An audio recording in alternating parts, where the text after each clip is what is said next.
మీద నలుగురు వ్యక్తులు ఉంటారు. ఆ సంతతిలో ఏ సంతతిలో నుండి ఎవరెవరు ఉన్నారో చెబుతాను.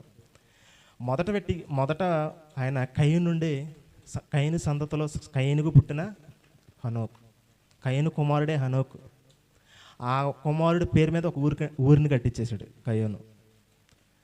తర్వాత ఇప్పుడు మనం మాట్లాడుకున్న హనోకు గారు, ఇతను షేతు సంతానం నుండి వచ్చిన హనోకు గారు. తర్వాత ఇంకో వ్యక్తి అబ్రహాం గారు రెండో పెళ్లి చేసుకుంటాడు, కెతూరా ఆమె పేరు. ఆమెకు పుట్టిన పిల్లవాడు ఒక ఆయన హనోకు, ఒక అతని పేరు హనోకు. ఇంకో అతని పేరు యాకోబు గారి కుమారులలో మొదటి కుమారుడు రూబేన్ గారు, అతనికి పుట్టినటువంటి వ్యక్తే హనోకు. ఇక్కడ నలుగురు కంప్లీట్ అయిపోయారు. మరి నలుగురులో ఇక్కడ ఎవరిని రాయించాడు మరి దేవుడు?